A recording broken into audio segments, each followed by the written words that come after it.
الحمد لله نحمده ونستعينه ونستغفره ونؤمن به ونتوكل عليه ونعوذ بالله من شرور أنفسنا ومن سيئات أعمالنا من يهده الله فلا مضل له ومن يضلله فلا هادي له وأشهد أن لا إله إلا الله وحده لا شريك له وأشهد أن محمدًا عبده ورسوله أما بعد فأعوذ بالله من الشيطان الرجيم بسم الله الرحمن الرحيم وَلَنَبْلُوَنَّكُمْ بِشَيْءٍ مِّنَ الْخَوْفِ وَالْجُوعِ وَنَقْصٍ مِّنَ الْأَمْوَالِ وَالْأَنفُسِ وَالثَّمَرَاتِ وَبَشِّرِ الصَّابِرِينَ وقال الله تعالى في مقام آخر فالذين هاجروا وأخرجوا في ديارهم وأوذوا في سبيل الله وقاتلوا وقتلوا لأكفرن عنهم سيئاتهم ولأدخلنهم جنات تجري من تحتها الأنهار وقال الله تعالى في مقام آخر وَلَقَدْ فَتَنَّا الَّذِينَ مِنْ قَبْلِهِمْ فَلَيَعْلَمَنَّ اللَّهُ الَّذِينَ صَدَقُوا وَلَيَعْلَمَنَّ الْكَاذِبِينَ وقال النبي صلى الله عليه وسلم لقد أوذيت في الله وما يؤذى أحد ولقد أخفت في الله وما يخاف أحد رواہ ابن ماجہ صدق اللہ العظیم۔ میرے انتہائی واجب الاحترام قابل صد احترام بھائیوں، دوستوں اور بزرگوں، میں نے آپ کے سامنے چند آیات اور نبی اکرم صلی اللہ علیہ وسلم کا ایک ارشاد مبارک پڑھا ہے۔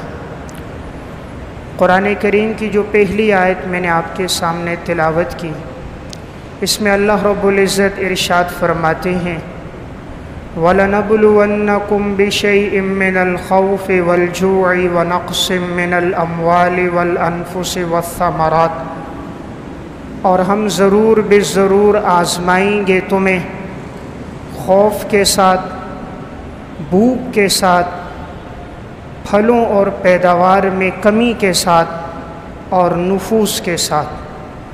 وَبَشِّرِ الصَّابِرِينَ، اور آپ خوشخبری دیجئے صبر کرنے والوں کو۔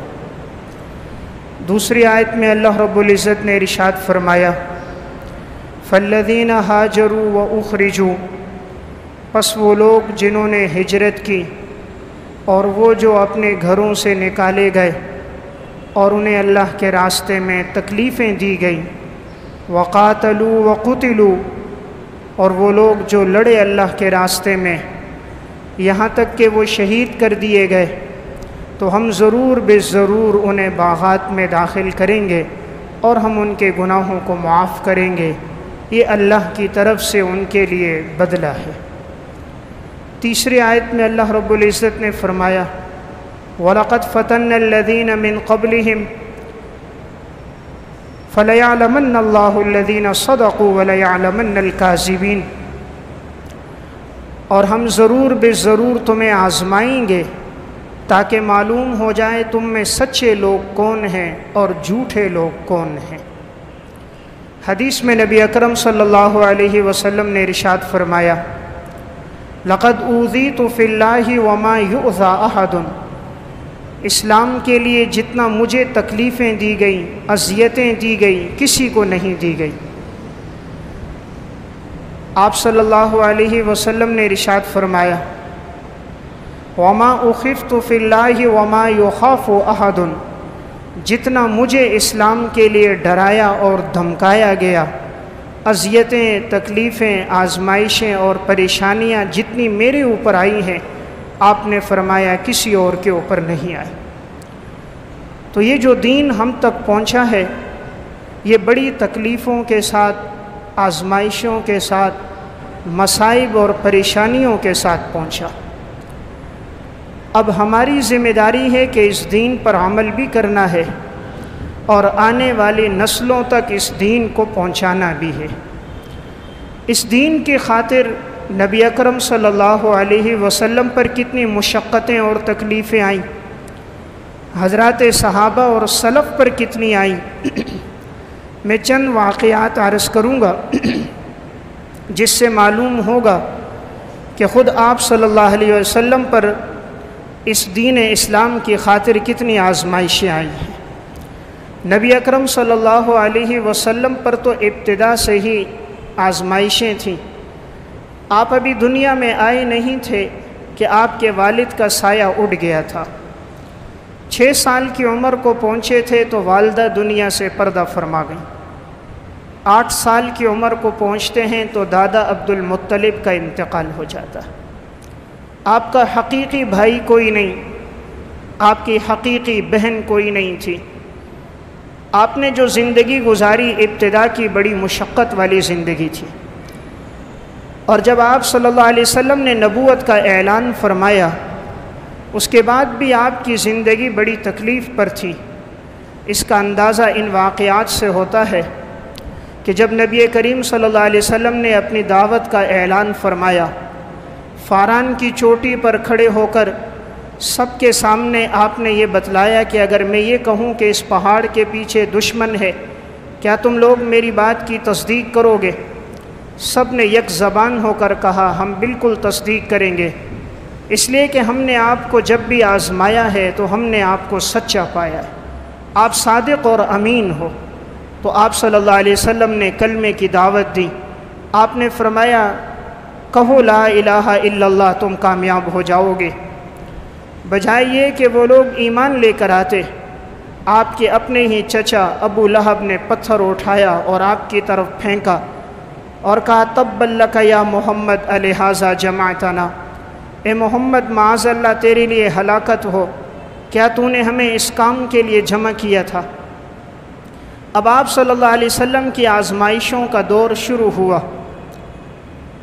جب آپ نے سب کے سامنے دعوت دینا شروع کی، آپ کے چچا ابو طالب کو آ کر مشرکین مکہ نے کہا کہ یہ جو آپ کا بھتیجا ہے یہ کبھی بیت اللہ میں کھڑے ہو کر، کبھی بازاروں میں جا کر، کبھی گلیوں میں جا کر لوگوں کو دعوت دیتا ہے، تم اسے سمجھاؤ ورنہ ہم اسے قتل کر دیں گے، ہم تمہاری وجہ سے اسے کچھ نہیں کہتے۔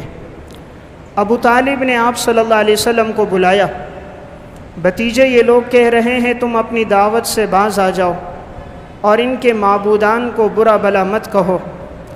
آپ صلی اللہ علیہ وسلم نے اپنے چچا کو مخاطب کر کے فرمایا چچا جان، اگر یہ لوگ میرے ایک ہاتھ میں سورج لا کے رکھ دیں، ایک ہاتھ میں چاند لا کر رکھ دیں اور پھر کہیں محمد تو اس دعوت سے باز آ جا، اللہ کی قسم تب بھی باز نہیں آؤں گا۔ یہ حضور کی عقائد پر استقامت تھی۔ آنے والوں کو آپ نے سبق دے دیا تھا، عقیدے کے معاملے میں، دین کی دعوت کے معاملے میں کوئی لچک نہیں ہوگی، دین کی دعوت ہر ایک کو پہنچانی ہوگی، ہر قسم کے حالات میں پہنچانی ہوگی۔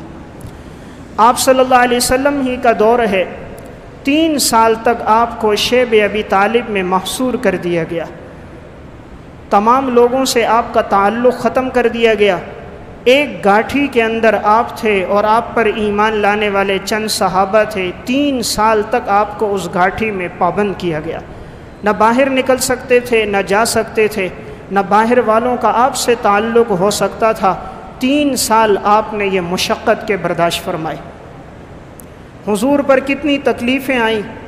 ایک موقع پر آپ صلی اللہ علیہ وسلم نے دعوت دی، بجائے مشرکین دعوت کو مانتے ایمان لاتے، ان بدبختوں نے آگے سے آپ پر ہاتھ اٹھایا اور آپ کو برا بھلا کہا، آپ کے مارنے کے دھرپے ہوئے۔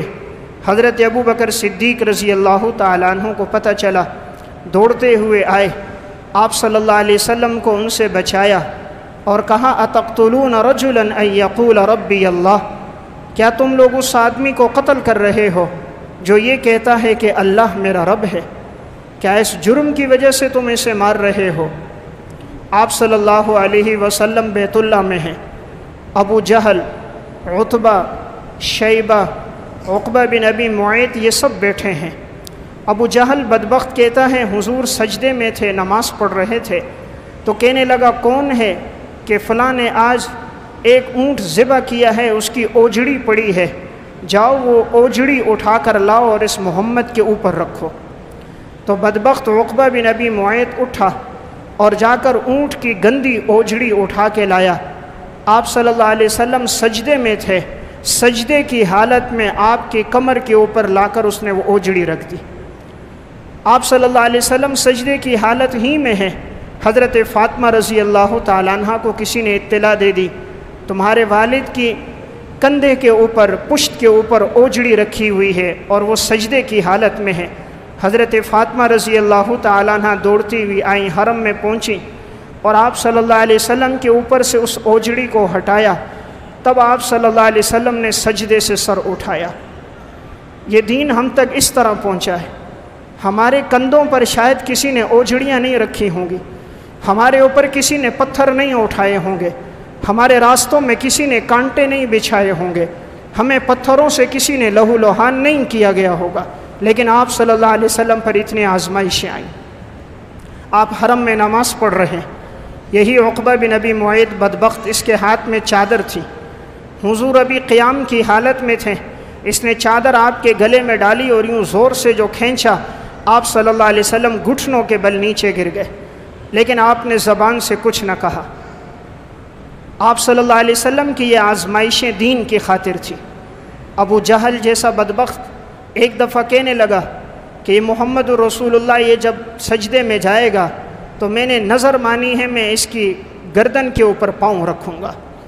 آپ صلی اللہ علیہ وسلم سجدے کی حالت میں گئے، یہ آگے بڑھا تھا اپنے اس کام کو پورا کرنے کے لیے، لیکن کہاں یہ کر سکتا تھا، درمیان میں رکاوٹ حائل ہو گئی، فرشتے درمیان میں آ گئی، کھائی آ گئی اور یہ آگے نہ بڑھ سکا۔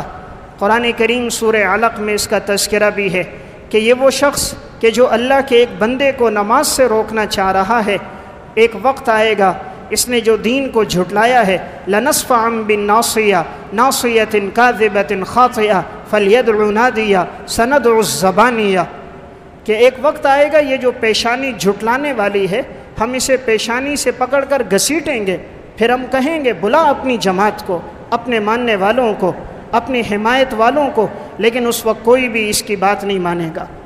تو یہ آپ صلی اللہ علیہ وسلم کا دور ہے ابتدا کا، آپ پر اتنی آزمائشیں اور تکلیفیں آ رہی ہیں۔ ام المومنین حضرت عائشہ رضی اللہ تعالیٰ عنہ نے ایک موقع پر آپ صلی اللہ علیہ وسلم سے پوچھ لیا، یا رسول اللہ کبھی احد سے زیادہ بھی تکلیفیں آپ پر آئیں؟ کہ احد میں تو آپ پر آزمائشیں آئیں، خود کی 2 کڑیاں آپ کے رخسار میں لگیں، آپ کے چہرہ اقدس سے خون بہا، کیا احد سے زیادہ کبھی تکلیفیں بھی آپ پر آئی ہیں؟ تو آپ صلی اللہ علیہ وسلم نے فرمایا ہاں، میرے اوپر تکلیفیں تب آئی تھی جب میں طائف گیا تھا۔ آپ کے طائف کا سفر تھا، جب آپ نے دیکھا یہ مکہ کے لوگ ایمان نہیں لا رہے تو آپ صلی اللہ علیہ وسلم طائف پہنچے۔ طائف کے قبیلے میں 3 سردار تھے اور یہ تینوں آپس میں بھائی تھے، ایک کا نام عبد بن عمر تھا، ایک کا نام حبیب بن عمر تھا۔ آپ پہنچے اور انہیں دعوت دی تو ان میں سے ایک معاذ اللہ کہنے لگا، کیا اللہ کو تیرے علاوہ اور کوئی نہیں ملا کہ اللہ اسے نبی بنا دیتا؟ سارے مکہ میں تو ایک یتیم ہی ملا تھا، ایک مفلس اور فقیر ہی ملا، اور کوئی نہ ملا کہ اللہ اس کو اپنا نبی بناتا۔ دوسرے نے آگے سے کہا، اگر تیرے اوپر میں ایمان لاؤں تو میں تو بیت اللہ کے غلاف کا کپڑا کیوں نہ جلا دوں، یعنی جیسے میں وہ کام نہیں کر سکتا ویسے تیرے اوپر ایمان بھی نہیں لا سکتا۔ ان تینوں نے ایمان نہیں لایا اور پھر قبیلے کے نوجوانوں کو جمع کر کے کہا کہ یہ تمہارے معبودان کو برا بھلا کہتا ہے، ذرا اس کو معاذ اللہ سیدھا کرو۔ سارے نوجوان جمع ہو گئے، آپ صلی اللہ علیہ وسلم کے ساتھ حضرت زید ہیں، پتھر اٹھائے گئے اور آپ صلی اللہ علیہ وسلم کو مارے گئے۔ حضور کے جسد اطہر پر پتھر لگ رہے تھے، آپ کے جسم مبارک لہو لہان ہو گیا اور آپ کے جوتے مبارک خون سے تر ہو گئے۔ اس حالت میں آپ جاتے گئے تو سامنے ایک باغ نظر آیا، یہ باغ عتبہ اور شیبہ کا باغ تھا۔ یہ دونوں ایمان لے کر نہیں آئے تھے، اسلام کے اور حضور کے بڑے دشمن تھے، لیکن جب آپ کو اس حالت میں دیکھا کہ جسم لہو لہان ہے اور خون بہہ رہا ہے تو جان کے دشمنوں کو، اسلام کے دشمنوں کو بھی ترس آ گیا۔ انہوں نے کہا اسے باغ میں پناہ دے دو، اپنے باغ میں لایا۔ آپ صلی اللہ علیہ وسلم انگور کا ایک بیل تھی، اس انگور کی بیل کے نیچے بیٹھے ہیں سائے میں، اور آپ نے اس موقع پر کلمات کہے کہ اے اللہ تو نے مجھے کن کے حوالے کر دیا؟ یہ لوگ تو نہ دن دیکھتے ہیں نہ رات دیکھتے ہیں، قوم کے لوگوں نے بھی جھٹلایا، انہوں نے بھی جھٹلایا، بجائے یہ کہ یہ میرا اکرام کرتے ایمان لاتے، انہوں نے میرے جسم کے اوپر پتھر مار دیے۔ اے اللہ اگر تو راضی ہے تو میں سب تکلیفیں برداشت کرنے کے لیے خوش آمد ہوں، اے اللہ تو مجھ سے ناراض نہ ہو۔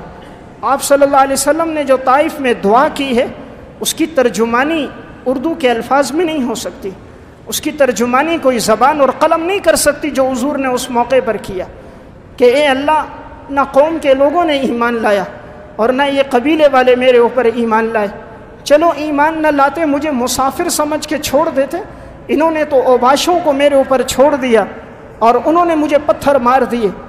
آپ صلی اللہ علیہ وسلم یہ دعا فرما رہے ہیں، اتنے میں عتبہ اور شیبہ نے، جو باغ کے اندر ایک کام کرنے والا شخص تھا، اسے کہا کہ جاؤ محمد کو انگور پیش کرو، اسے بڑی تکلیف ہوئی ہے، جان کے دشمن کو ترس اور رحم آ گیا۔ وہ انگور لے کر جیسے آپ صلی اللہ علیہ وسلم کے پاس گئے، حضور نے انگور دیکھے، بسم اللہ الرحمن الرحیم پڑھا، انگور کھانے لگے۔ وہ شخص نینوا کا رہنے والا تھا، حضرت یونس علیہ السلام کی آبادی والا، ان پہ ایمان لانے والا تھا۔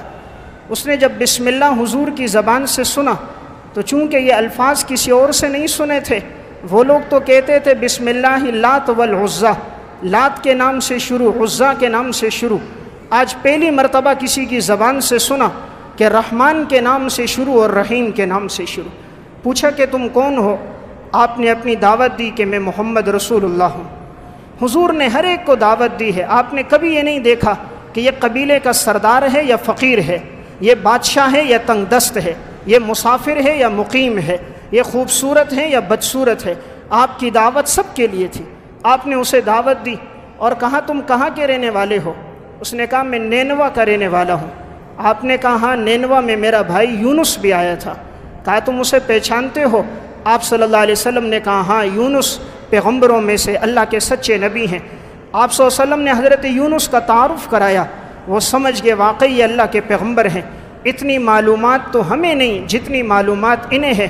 اسی موقع پر وہی شخص حضور کے قدموں میں گر گیا، جن قدموں سے خون بہہ رہا تھا اس قدموں کو بوسہ دیا۔ جب اللہ عزت دینا چاہتا ہے تو اللہ پھر ان راہوں سے عزتیں دے دیتا۔ پھر اللہ نے طائف کے بعد حضور کو مقام دیا تھا، آپ کو معراج کی سیر کروائی تھی، 7 آسمانوں کے چکر لگوائے تھے، بیت المعمور پر آپ پہنچے تھے، اللہ رب العزت سے ہم کلام ہوئے تھے، نمازوں کا انعام ملا تھا۔ تکلیف کے بعد راحت آتی ہے، آزمائش اور مصیبت کے بعد اللہ آسانیوں کو لے کر آتا ہے۔ تو آپ صلی اللہ علیہ وسلم نے جب دعوت دی تو یہ ایمان لے کر آیا۔ عتبہ اور شیبہ کہنے لگے کہ لگتا ہے محمد نے جادو کر دیا، ہمارا غلام بھی اس کے ہاتھ اور پاؤں کو چوم رہا ہے۔